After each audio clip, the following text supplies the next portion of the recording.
México sin créditos y sin agricultura para el campo. Las altas tasas de interés y el escaso financiamiento público y privado han agudizado la crisis agraria en México. Del monto total de créditos entre los países latinoamericanos, México solo destina el 1.9% para el impulso agrario, mientras Belice, Nicaragua, Perú, Uruguay y Argentina destinan arriba del 5%. Actualmente, México se posiciona en el penúltimo lugar entre los países latinoamericanos de más bajo financiamiento y de gasto público para la agricultura. Desde el 2010, Brasil es el que más recursos públicos ha destinado para financiar al sector agropecuario, seguido por Colombia con 11.8% y Perú con el 10.8%. México apenas financió el 4.6% del PIB sectorial. Además, sus tasas de referencia de México también son altas. Actualmente rebasa el 4%, mientras que países como Chile y Perú están por debajo del 3% y Brasil 2.5%.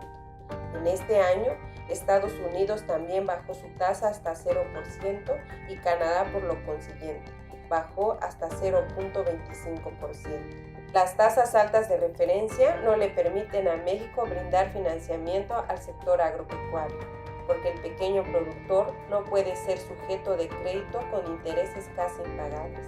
Por ejemplo, mientras la tasa de interés de los créditos de autos es de 5%, para los de maquinaria agraria sube hasta 15%.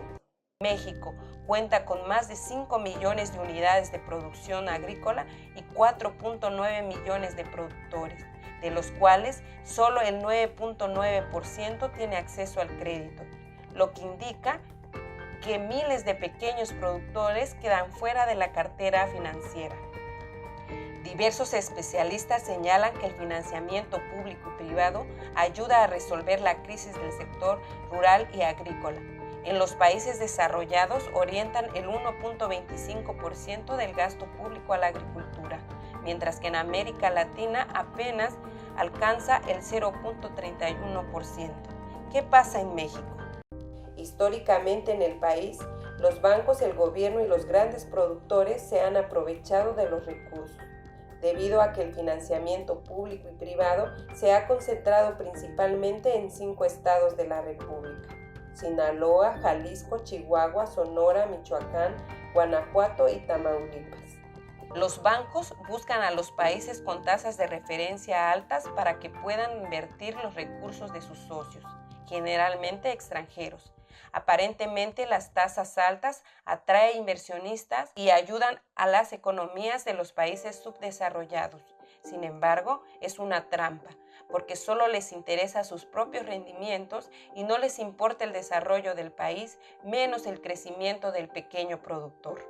Además, en México tampoco existe una política pública que exija a los bancos destinar parte de sus ganancias para contribuir al desarrollo agrario.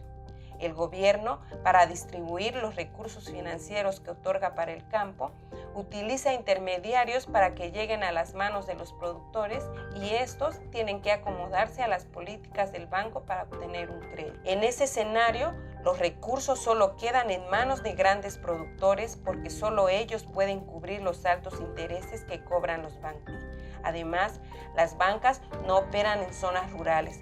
Eso explica por qué la cartera de crédito agrario se concentra solo en grandes y medianos productores. Esta situación se puede comprobar a través de las formas de operación de FIRA y de la Financiera Nacional de Desarrollo Agropecuario, Rural, Forestal y Pesquero. Ambas usan intermediarios bancarios para llegar a los productores. Los recursos manejados por estos organismos se concentran principalmente en las regiones del norte y occidente del país.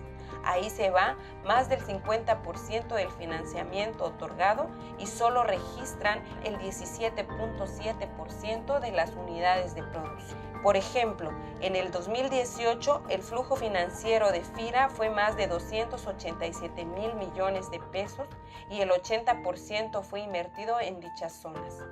En el occidente, FIRA destinó más de 60,000 millones de pesos, mientras que en el sur-sureste solo invirtió 15.738 millones de pesos, una diferencia de más del 70%. Lo mismo sucede con el monto por estado. Mientras que en Sinaloa aplica más de 22.000 millones de pesos, a Chiapas solo le da 5.000 millones de pesos. La financiera rural hace casi lo mismo.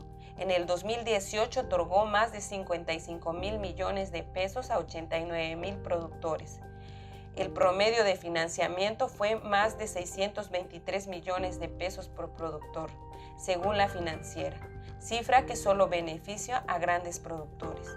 Esto impide a la gran mayoría de los pequeños productores a obtener un crédito, sobre todo porque sus tierras son ejidales o comunales y por ley están imposibilitados para hipotecarlas o manejarlas como garantía.